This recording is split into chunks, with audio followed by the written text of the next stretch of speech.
Maniac McGee by Jerry Spinelli, Chapter 32.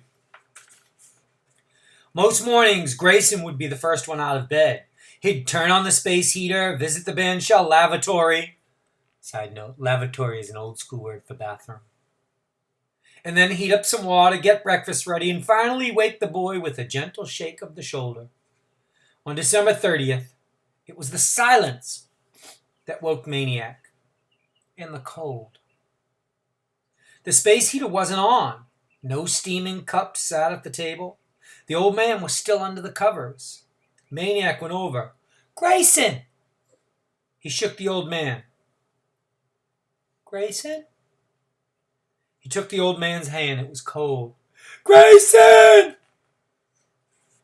He didn't run to the superintendent's office. He didn't run to the nearest house. He knew. He held the cold, limp hand that had thrown the pitch that had struck out Willie Mays, that had betrayed. This was the hand that had betrayed the old man's stoic ways by giving him a squeeze. He began talking to the old man about places he had been on the road, about places the two of them might have gone to. He talked to him about everything. And then he began to read aloud. He read aloud all the books the old man had learned to read. And he finished with the old man's favorite, Mike Mulligan's steam shovel. And when he looked out the window, it was nighttime. He dragged his chest protectors alongside the old man's mat, and he laid down.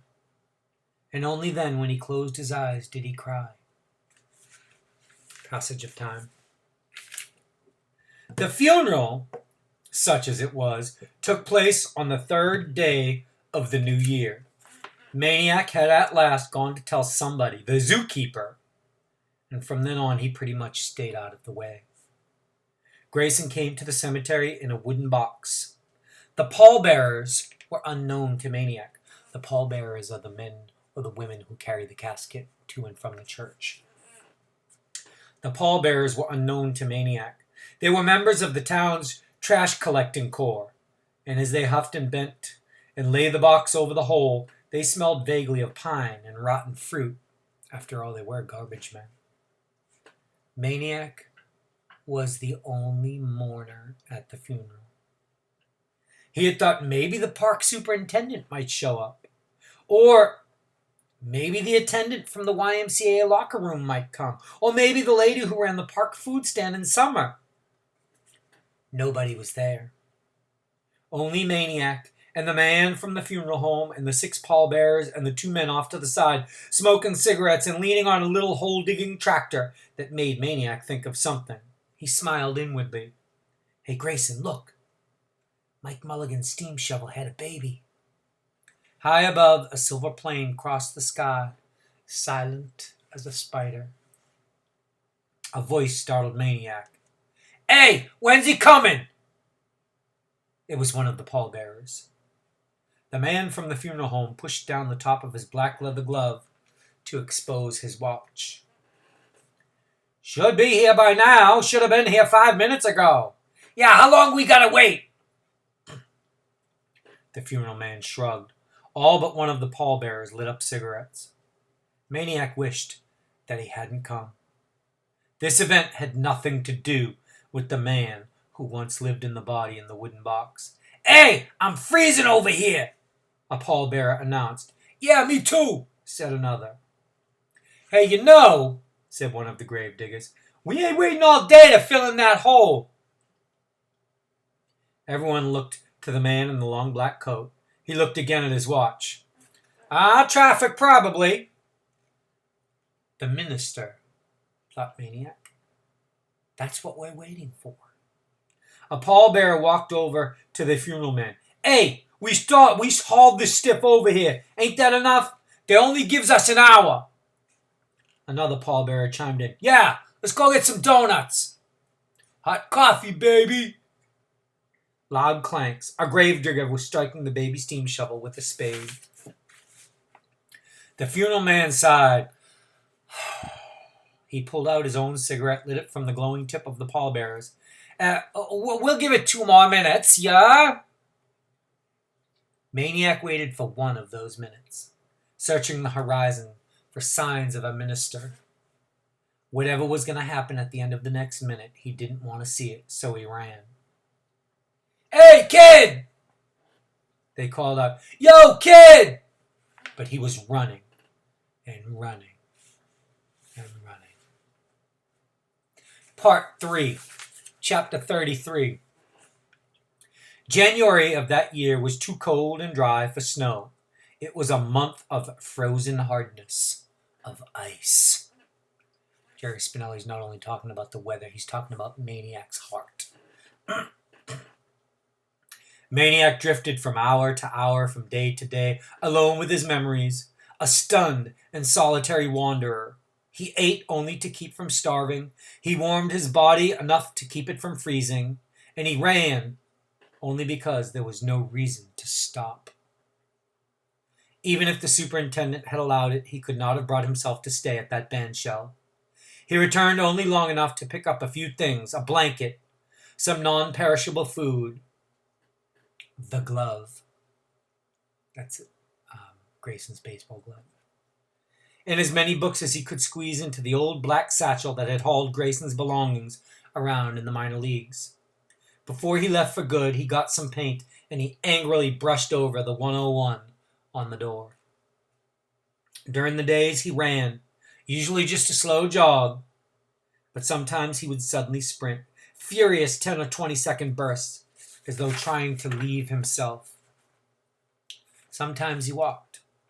He crossed and recrossed the river. He wandered in all directions through all the surrounding communities and townships: Bridgeport, Conshohocken, East Norriton, West Norriton, Jeffersonville, Plymouth, Worcester, and whenever he crossed the bridge over the Schuylkill River, he turned his eyes so as not to see the nearby P&W trestle. Those are train tracks that go over a river. That's where his parents died. Even so, in his mind's eye, he saw the red and yellow trolley careening from the high track, plunging to the water, killing his parents over and over, and making him an orphan. And after a while, he stopped crossing the bridge. He couldn't take it. Other than that, he went wherever there was room to go forward, along roads and alleys and railroad tracks, across fields and cemeteries and golf courses.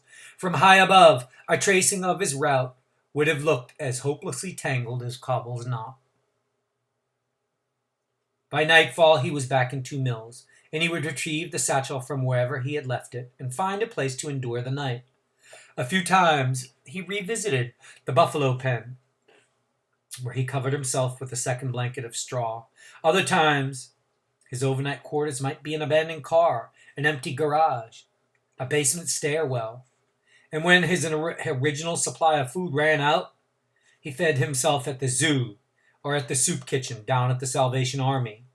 He did odd jobs for housewives. He ran errands for shopkeepers. He would not beg. One day, he found himself among monuments and cannons and rolling hills. He was at Valley Forge. Here, the Continental Army under George Washington had suffered through a winter of their own, and the vast, stark, frozen desolation itself seemed a more proper monument than statues and stones. The only buildings here were tiny log and mortar cabins. Log and mortar are little log cabins stuffed with mud between the cracks. They were replicas of the Army's shelters. Maniac could feel the ache swelling outward from his breast and filling the enormous bounding spaces. He returned to town for the satchel, and he put himself up in one of those cabins at Valley Forge. It was scarcely bigger than a large doghouse. The floor was made of dirt. There was a doorway, but there was no door. Several saltines fell from the blanket. He threw them outside. Let the birds have them. He wrapped himself in the blanket, and he laid down. He laid there all day and night and all the next day. Dreams pursued memories, courted and danced and coupled with them, and they became one, and the gaunt, beseeching phantoms that called to him had the rag-wrapped feet of Washington's regulars. He's hallucinating. He's hungry. He's gone to Valley Forge to die. He's given up because he knows that he's a curse and he's bad luck. Dreams pursued memories, courted and danced and coupled with them, and they became one, and the gaunt, beseeching phantoms that called to him had the rag-wrapped feet of Washington's regulars, and the faces of his mother and his father, and Aunt Dot and Uncle Dan, and the Beals and Earl Grayson, and in that bedeviled army there would be no more recruits. No one else would orphan him. The second evening came and went, and Maniac never stirred, knowing it would not be fast, it would not be easy, and wanting and deserving nothing less, grimly patiently, he waited to die. Chapter 34.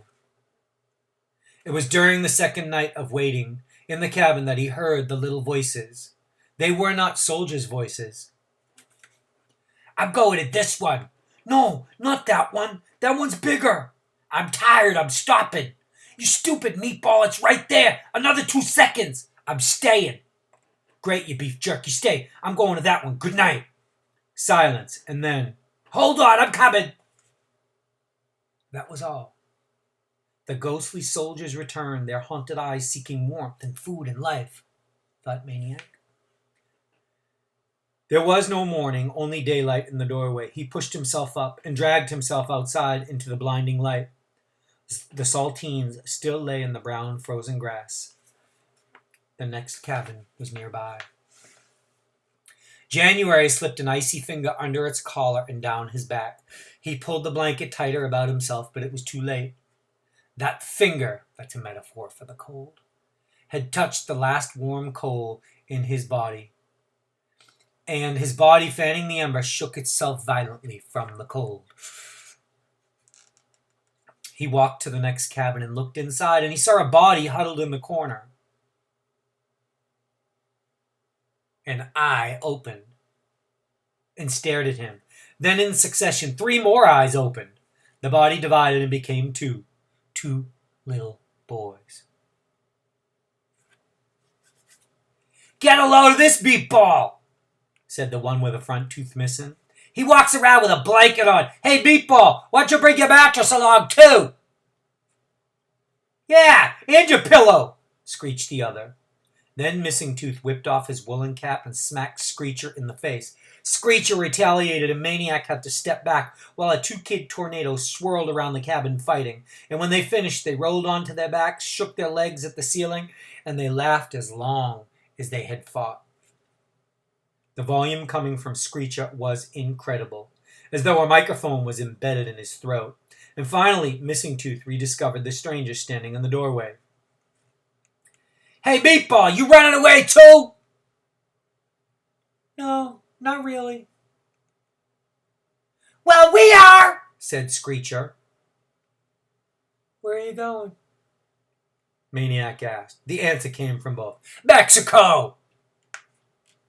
Maniac bit back a grin. When they stood, he saw that they couldn't have been more than 4 feet tall, or at most 8 years old. Well, it's a good and warm day down there, but it's pretty far, you know. Yeah, we know, growled Missing Tooth. You think we're meatballs like you? He grabbed a supermarket bag in the corner and opened it. Look!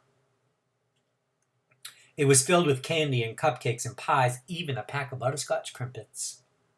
Maniac's stomach rasped against itself. He remembered how thirsty he was. Where'd y'all get this? We stole it, Screecher said. The other smacked him with his cap. Shut up, Piper, you stupid sausage. You don't go telling people you stole stuff. Piper returned the clap slap. You shut up, Russell. I didn't tell him where we stole it. This time, the fight was over in less than a minute, but it started up again when Maniac asked where they were from, and Piper said, 2 mills. And Russell said, shut up! He might be a cop. And he bopped him good. And when they settled down, they stared at him warily, and Piper snickered, he ain't no cop, he's a kid. Yeah? Sneered Russell. That's how about you, though. They got cops that look like kids. That's how they catch kids. They stared at him some more. They moved in cautiously, one on either side, and they opened his blanket. They patted him all over. "What are we doing this for?" Piper wanted to know. "'Cause we're feeling for a gun," Russell explained. "Oh." After the patting, they backed off. "So," said Russell, "you ain't a cop?" Not me," said Maniac. He moved in from the doorway. And with an only moment's pause, the story came to him. "I'm a pizza delivery boy. We have a contest every week, and you two were chosen for a free pizza." "We were?" "Yep, a large." "Where is it?" demanded Russell, glancing around. "It's at Cobble's Corner. You have 24 hours to claim your prize." He waited while they bickered over what to do. Valley Forge was a good 5 or 6 miles from 2 mills, and these kids might not have made it to Mexico, but they had come a long way and stayed out overnight, and somebody somewhere must be worried sick about them. And he had a feeling they weren't kidding about stealing the food. He figured he'd better help them make up their minds. "You know," he said, "you're taking the long way to Mexico. If you come back to 2 mills with me, I'll show you a shortcut." That did it. Soon the three of them were trekking past the Washington Memorial Chapel, Russell and Piper with their bag, Maniac with his satchel. It was early afternoon when they walked into Cobble's Corner at Hector and Birch. Maniac produced his certificate for conquering Cobble's Knot, and 20 minutes later the young runaways were attacking a large pizza with pepperoni. Maniac confined himself to 3 glasses of water and a half a dozen crimpets. The boys agreed with Maniac that they ought to stay the night in their own house before setting out for Mexico in the morning. They were barely a block from Cobble's when Maniac heard a familiar voice. Bellowing and barreling down the street was the fearsome fastballer, king of the Cobras, Big John McNabs himself, and he was roaring mad. Maniac might have taken off, but he found himself clung to and clutched by the 2 little urchins. They huddled behind him like babies on a possum's back as Giant John came red-faced and huffing up to them. "Where you been?" he yelled, and as Maniac considered what to say, the urchins peeped from behind him. "We wasn't no place, John. We was right here with this here kid, and he ain't no cop neither. Yeah, we checked him out." And for the first time, Giant John looked straight at Maniac, and a smile crossed his face. "Well, well, well, if it isn't the Frog Man." The smile vanished. "So what are you doing with my little brothers?" Chapter 35. It took a long time for everything to get straightened out. First, Giant John had to be convinced that Maniac was not kidnapping his brothers. Then the brothers had to do some more trembling and clanging and clinging while John finished lambasting them for running away, which apparently they did about every other week.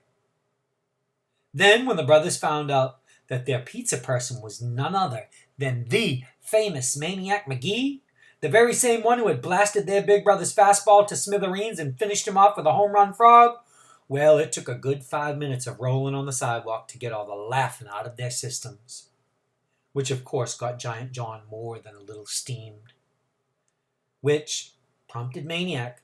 He didn't like seeing John disgraced before his little brothers and said, "Yeah, but what John didn't tell you was what happened the next day." And the brother said, "No, what?" And Giant John said, "Huh?" And Maniac winked at John and crossed his fingers. "Sure, John, you remember," wink, wink, at the Little League field the next day, you said I was lucky that all you threw me was fastballs because you weren't ready to reveal your secret pitch. The one you've been working on. Remember?" Wink. McNabs nodded dumbly. And so I said, well, come on, I can hit everything. Pitch it to me. And you pitched it, and I missed it by a mile. And you kept pitching it to me all day long, and I never even hit a foul ball off of it. What was the pitch? What was the pitch? Chanted the urchins. It was... Maniac paused for a dramatic build-up. It was the stop ball. The stop ball! Yeah, and you should have seen it comes right up to the plate, looking all fat and easy to belt, and then just when you take your swing... Maniac got into his batter's stance and demonstrated. It sort of stops, and your bat just whiffs the air. And he whiffed at an imaginary baseball. Wow, said the brothers, gazing up at their big brother John. And so Maniac was invited to accompany the brothers McNab to their home.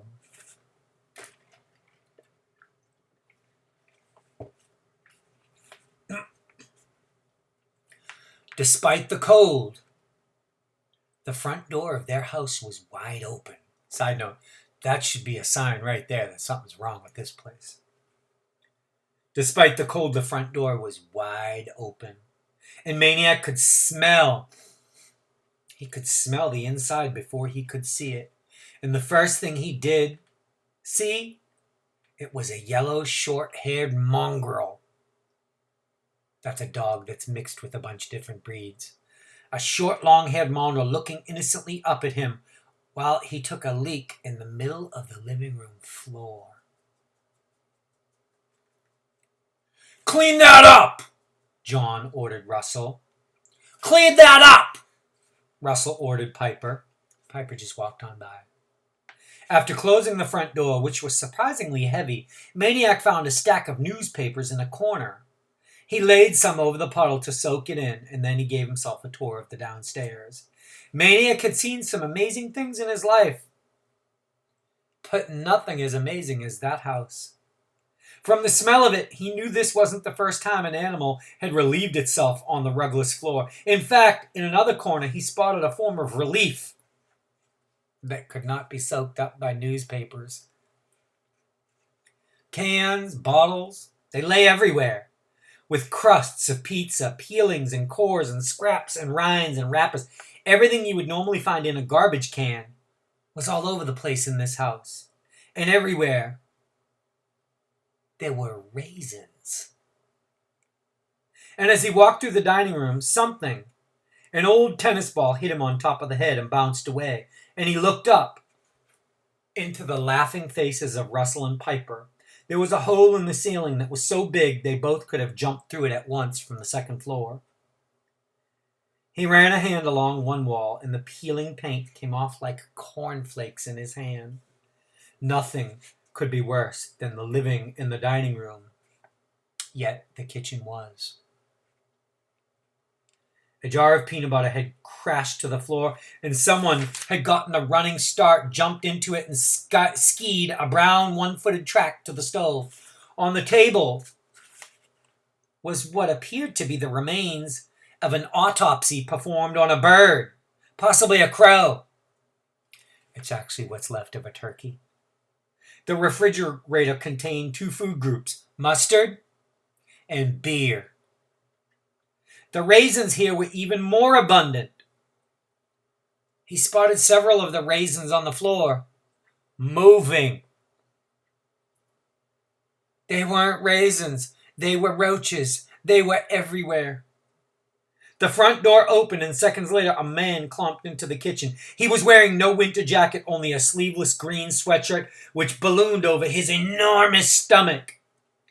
Tattoos blued his upper arms. His hands were nearly pure black. Stale body odor, mingled with that of French fries and burgers coming from the Burger King bag that he held. Dropping the bag next to the bird remains, he bellowed, "Chow!" And he took a beer from the fridge, and he downed a good half of it in one swig. He belched, double-clutched, and belched again. He had to know someone besides himself was standing in the kitchen, and just as obviously, he didn't care. 2 floor-quaking crashes came from the dining room. Geronimo! Geronimo! Russell and Piper had taken the direct route and jumped down through the hole in the ceiling. What'd you bring, Dad? Whoppers! Yeah, Whoppers! They tore into the bag like jackals into a dead carrion. Plastic flew, fries flew, they both wanted the same Whopper. Mashed between their tugging fists, the Whopper splurted sauce and cheese and pickle chips, and then it split. And Russell lurched backward into the kitchen table with his half, and Piper lurched backward in the opposite direction, and with nothing to stop him, he sailed right through the cellar doorway and down the cellar steps. The final thud was followed by the truck horn blast of Piper's laughter. When Giant John ambled in, the father said, "Get the blocks!" "No!" grunted John, pulling out a pair of Whoppers, and he tossed one to Maniac. "We need more!" growled the father. John didn't answer. "We need more!" "I heard you!" McNabs smashed the tabletop, and 3 fries and a bird wing jumped to the floor. "Now!" John McNabb walked out nonchalantly, munching. "I was busy." The rest of the night was scenes from a Looney Tune movie. Scene. McNabb, the father, swaggers with his bare arms out the front door, bellowing back, "Do your homework!" Scene. Maniac retrieves the wet newspaper from the living room, and there are no wastebaskets in the house. He finds a trash can in the backyard, and next to it, a pile of cinder blocks. He dumps the soggy papers into the can, which is empty. Scene. Small turds of an unfamiliar shape appear here and there along the baseboards of the first floor. "Oh, please don't be rats," Maniac prays. Scene. The cobras come over. They come in. They glare at Maniac. But Giant John tells them to lay off, and they raid the fridge, and they all grab a beer. They smoke cigarettes. They belch. They fart. They curse. And Russell and Piper, who are little kitty cobras, they pop their own cans of beer. Guzzle and swagger and belch and smoke and curse. Scene. Football game. From the front of the living room to the back of the dining room, except for space, it has everything a regular game does. Running, skipping, passing, blocking, tackling, kicking. There's little furniture to get in the way. Ordinarily, the windows wouldn't last 5 minutes, but the windows of this house are boarded up with plywood. Body-blocked cobras fly into the walls, and the house flinches. Scene! A faint rustling noise behind the stove. Oh no, rats. Maniac dares to look, but no, it's a turtle. A box turtle. Munching on old Whopper lettuce. Whew! Scene! The boys' bedroom. Russell and Piper lying prone at the hole. This is prone, like you're about to shoot a gun. They fire toy submachine guns. Da-da-da-da! Da-da-da-da! At the cobras, who are heading out the front door. Piper jumps up and blows Maniac away, killing him at least 15 times. "That's how we're gonna do it! Bam, bam, bam, bam! Except the guns are gonna be real!" Still prone and firing. The stock of the toy gun tight against his cheek. "Yeah!" squawks Piper. "Real guns!" He flops back on the floor and sprays the hole downstairs. "Soon as they start coming in, bam, bam, bam!" "Who are you talking about?" asks Maniac. "The enemy," says Russell. And who's that?" Russell stops firing long enough to send Maniac up. "What are you, stupid, look?" "Who do you think?" He sneers, and he points the red barrel of the submachine gun towards the bedroom door, towards the east. He's talking about the East Enders. Then he hears the heavy front door. Scene! It's dark. Darkness, silence, and it's sometime in the early morning. And Maniac is lying between the two brothers, Russell and Piper, on the bed. And he wonders, do cockroaches climb bedposts? Unable to sleep, asking himself, what am I doing here? Remembering Hester and Lester on his lap, Grayson's hug, corn muffin in the toaster oven. Thinking, who's the orphan here anyway? Meaning, he has no parents and he has a better life than these two boys. Hearing, as he last lowers himself into the sleep's deep waters, a door slam and a slurred voice. Do your homework! And he fears, will I float?